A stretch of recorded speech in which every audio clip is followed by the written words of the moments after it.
Hi అండి, నమస్తే. నేను మీ Lakshmi. Welcome back to our channel Lakshmi చిన్న వ్లాగ్. ఈ రోజు వీడియోలో సమ్మర్ స్పెషల్ గా బాదం మిల్క్ షేక్ అయితే చేసి చూపించబోతున్నానండి. ఈ బాదం మిల్క్ షేక్ బయట కొనే వాటికంటే కూడా మన ఇంట్లోనే చాలా హైజెనిక్ గా థిక్ కన్సిస్టెన్సీ వచ్చేలాగా చాలా సింపుల్ గా చేసేసుకోవచ్చండి.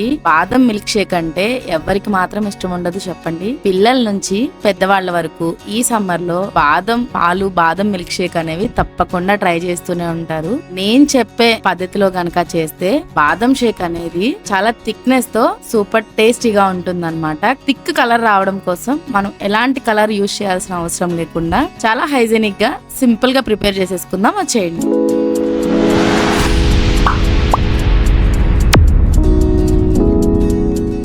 ఈ బాదం మిల్క్ షేక్ ప్రిపేర్ చేయడం కోసం ముందుగా ఒక చిన్న బౌల్ తీసుకొని దాంట్లోకి 25 నుంచి 30 వరకు బాదం తీసుకోవాలండి. ఈ బాదంని ఓవర్ నైట్ అంతా నానబెట్టేసుకోవాలన్నమాట వాటర్ పోసి. ఒకవేళ ఓవర్ నైట్ అంతా నానే టైం గనక లేకపోతే హాట్ వాటర్ లో 1-2 పొంగులు రానిచ్చిన తర్వాత తీసేసి కూల్ వాటర్ లో వేసుకొని వెంటనే పీల్ అనేది ఈజీగా తీసేసుకోవచ్చండి. తొక్క అనేది ఈజీగా ఊడొచ్చేస్తుంది అనమాట. చూసారు కదండి, ఇక్కడ నేను ఓవర్ నైట్ అంతా నానబెట్టేశాను కాబట్టి బాదం పైన ఉన్న తొక్క అంతా కూడా ఈజీగా రిమూవ్ అయిపోతుంది.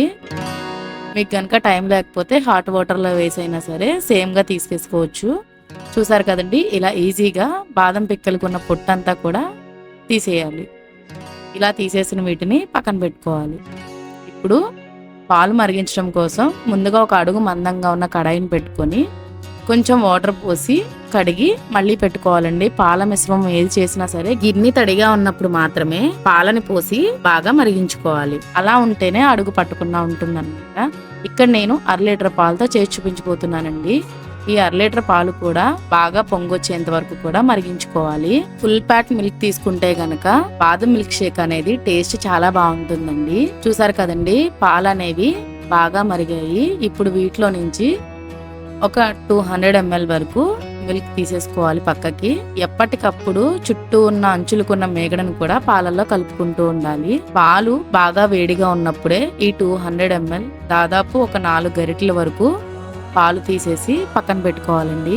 ఈ పాలతో ఇప్పుడు చిటికెడు కుంకుమ పువ్వు ఒక గిన్నెలోకి తీసుకుని వేడి పాలు ఒక 2-3 టేబుల్ స్పూన్లు పోసి 1 నిమిషం పాటు నాననివ్వాలి. ఇప్పుడు ఒక మిక్సీ జార్ తీసుకొని మనం ముందుగా పొట్టు తీసి పెట్టుకున్న బాదం పిక్కల్ని వేసేసుకొని తీసి పెట్టుకున్న పాలలో నుంచి మళ్ళీ 50% వేసి మిగిలిన 50% పాలని అట్లానే ఉంచేయాలి.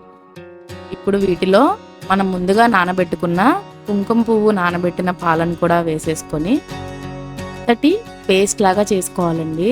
చూసారు కదండి, కుంకుమ పువ్వు మనం వేడి పాలల్లో నానబెట్టి వేయడం వల్ల ఫుల్ కలర్ అనేది మిల్క్ షేక్ వచ్చేస్తుందండి. కాబట్టి మనం కలర్ అనేది అస్సలు కలపాల్సిన అవసరం లేదు. ఇప్పుడు మిగిలిన పాలల్లో 2 టేబుల్ స్పూన్ల కస్టర్డ్ పౌడర్ వేయాలండి. ఇక్కడ వెనిలా ఎసెన్స్ కలిసిన కస్టర్డ్ పౌడర్ నేను తీసుకున్నాను. దీనిని ఉండలు లేకుండా కంప్లీట్గా కలిపేసుకోవాలన్నమాట. వీడియోలో చూపిస్తున్న విధంగా పల్చగా ఉండలు అనేవి అస్సలు లేకుండా కలిపి పక్కన పెట్టుకోవాలి. చూసారు కదండి, పాలు అనేవి బాగా మరిగి హాఫ్ అయితే వచ్చేసాయి అనమాట. ఎంతసేపటికి పాలు అనేవి చుట్టూ అంచులుకున్న మేగడను కూడా పాలల్లోకి మిక్స్ చేసుకుంటూ ఉండాలండి. అప్పుడైతేనే పాలు థిక్నెస్ అనేది బాగా ఉంటుంది, టేస్ట్ అనేది ఇంకా చాలా బాగుంటుంది. ఇప్పుడు మనం ఒక్కొక్కటిగా వేసేసుకోవాలి పాలలో. ముందుగా మనం మిక్సీ పట్టుకున్న బాదం పేస్ట్ ఉంది కదండి, అది వేసేసుకొని పచ్చివాసన పోయేంత వరకు కూడా సిమ్ లో పెట్టి తిప్పుతూ అడుగు పట్టకుండా ఉడికించుకోవాలి. చూసారు కదండి, ఇప్పుడు ఒక చెంచా ఇలాచీ పౌడర్ కూడా వేసుకొని పాలల్లో బాగా కలిసేంత వరకు కలుపుకోవాలి. పాలు అనేవి మరుగుతున్న కొద్దీ థిక్ కన్సిస్టెన్సీ వస్తుందండి. చూసారు కదండి, ఇప్పుడు మనం ముందుగా కలిపి పెట్టుకున్న కస్టర్డ్ పాలను కూడా ఒకసారి బాగా కలుపుకొని వేసుకోవాలండి. కలపకుండా వేస్తే గనక ఉండలు కట్టుకుపోతుంది. ఇలా ఒకసారి బాగా కలిపి పాలల్లో వేసేసుకొని బాగా కలుపుకోవాలండి. ఇలా కస్టర్డ్ పౌడర్ వేసిన తర్వాత బాగా కలుపుతూ ఉంటేనే ఉండలు కట్టుకోకుండా ఉంటుంది. ఇలా పాలు అనేవి బాగా థిక్ కన్సిస్టెన్సీ వచ్చేంత వరకు కూడా సిమ్ లో పెట్టి మరిగించుకుంటూ ఉండాలి. ఇలా మేగడని ఎప్పటికప్పుడు పాలలోకి కలిపేసుకుంటూ ఉండాలి. చూసారు కదండి, బాదం పాలు కలర్ అనేది సూపర్ గా వచ్చేసింది. కాబట్టి మనం ఎలాంటి కలర్స్ యూజ్ చేయాల్సిన అవసరం లేదు. పిల్లలకు కూడా చాలా హెల్దీ. ఇప్పుడు మొత్తం బాదం పేస్ట్ మొత్తం ఉడికిపోయిందండి. ఇప్పుడు టేస్ట్ కి తగ్గట్టుగా షుగర్ వేసుకోవాలి. ఇక్కడ నేను 4 టేబుల్ స్పూన్ల పంచదారను వేస్తున్నాను. అలాగే మరి కొంచెం టేస్ట్ను పెంచడానికి కండెన్సర్ మిల్క్ కూడా 2 టేబుల్ స్పూన్లు వేస్తున్నానండి. మీ దగ్గర కండెన్సర్ మిల్క్ కనుక లేకపోతే మరొక 2 చెంచాల షుగర్ని యాడ్ చేసుకోండి. లేదు అంటే 2 టేబుల్ స్పూన్ల తేనె వేసినా సరే టేస్ట్ అనేది బాదం మిల్క్ షేక్ సూపర్గా ఉంటుంది. షుగర్ మొత్తం కరిగిన తర్వాత చూసారు కదండి, పాలు మరికొంచెం చిక్కబడ్డాయి అన్నమాట. ఇప్పుడు గ్యాస్ ఆఫ్ చేసుకొని పాలు మొత్తాన్ని కూడా కంప్లీట్ గా చల్లారిపోనివ్వాలి. బాదం పాలు కంప్లీట్ గా ఇలా చల్లారిన తర్వాత ఒక బౌల్లోకి తీసుకొని ఒక 1 or 2 అవర్స్ పాటు డీప్ ఫ్రీజ్ లో పెట్టేసుకోవాలండి. కంప్లీట్ గా గడ్డ కట్టకూడదు, అట్లా అని మరీ పలుచగా ఉండకూడదు. ఒక 2 గంటలు గనక హై స్పీడ్ లో పెట్టి ఫ్రిడ్జ్ లో పెడితే కన్సిస్టెన్సీ అనేది కరెక్ట్ గా సరిపోతుందండి మిల్క్ షేక్ చేయడం కోసం.